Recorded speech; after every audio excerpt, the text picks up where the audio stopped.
ठाण्यातील महाविद्यालय येथे झालेल्या विद्यार्थी संवाद व मार्गदर्शन शिबिराला विद्यार्थ्यांचा आणि पालकांचा मोठ्या प्रमाणात उत्स्फूर्त असा प्रतिसाद लाभला।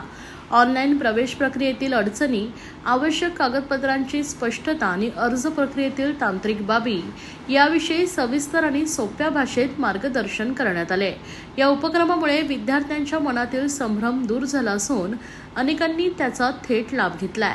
या शिबिरात ठाण्याचे माजी शिक्षण अधिकारी देवीदास महाजन, नायब तहसीलदार दिनेश पैठणकर, प्राचार्य डॉक्टर सुनील कर्वे तसेच SCERT सदस्य डॉक्टर दिनेश जोशी यांनी मार्गदर्शन केलंय। त्यांच्या सखोल आणि अनुभव संपन्न विचारामुळे शिबिर अत्यंत माहितीपूर्ण ठरलंय।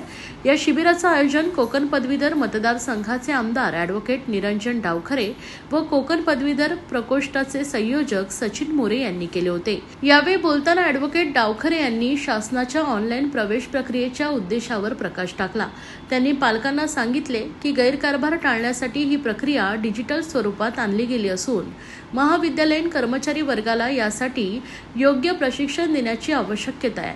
तसेच विद्यार्थ्यांना प्रत्यक्ष मार्गदर्शन मिळावे यासाठी अशा शिबिरांचं नियमित आयोजन करण्याची गरज त्यांनी अधोरेखित केली।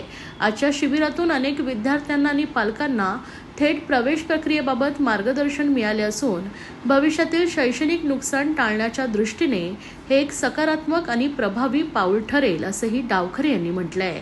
आज महाविद्यालय या इकडे 11वीच्या विद्यार्थ्यांना ज्यावेळेस ऍडमिशन प्रोसेस ही सुरू झाली आणि यावर्षी आपल्याला सगळ्यांना कल्पना आहे की महाराष्ट्रामध्ये ही ऑनलाईन ऍडमिशन प्रोसेस सर्वच ठिकाणी होत आहे।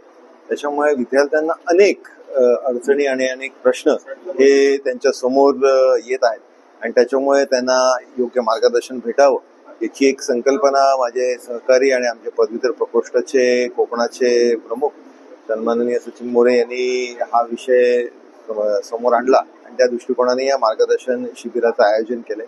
याच्यामध्ये शासकीय जे विद्यार्थ्यांना दाखले लागतात, मग ते डॉमिसाईल सर्टिफिकेट असेल, उत्पन्नाचा दाखला असेल, वास्तव्याचा दाखला, या सगळ्या गोष्टी त्यांच्यापर्यंत त्यांना माहिती असणं आणि त्याचबरोबर आता ऑनलाईन मध्ये पार्ट A, पार्ट B म्हणजे पार्ट 1, पार्ट 2 मध्ये त्यांना फॉर्म भरायचा आहे याच्या संदर्भातली, त्याचबरोबर शासनाच्या निर्णयाच्या संदर्भातली माहिती हे विद्यार्थ्यांपर्यंत पोहोचवण्यासाठी शिक्षणाधिकारी आणि त्याचबरोबर या शिक्षण क्षेत्रामधले शिक्षण तज्ञ या इकडे उपस्थित होते।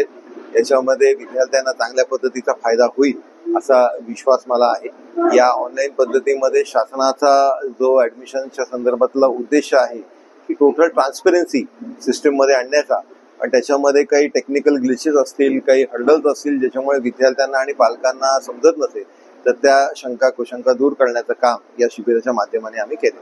पालकांना आणि मुलांना आपल्या माध्यमाने सगळ्यांना आवाहन करीन की ही सिस्टीम पारदर्शक आहे आणि याच्यामध्ये जवळजवळ 4 राऊंड होणार आहेत आणि एक 5वा परत स्पेशल राऊंड होणार आहे। म्हणून पालकांनी आणि विद्यार्थ्यांनी घाबरून जाऊ नये। त्यांनी कुठेही या संदर्भातलं की मला ऍडमिशन आता पहिल्या राऊंड मध्ये नाही भेटलं, आता माझं करिअरचं काय होईल, अशी कुठेही घाबरून जाण्याची परिस्थिती नाही। प्रत्येक विद्यार्थ्याला ऍडमिशन हे निश्चितपणे भेटणारच आहे।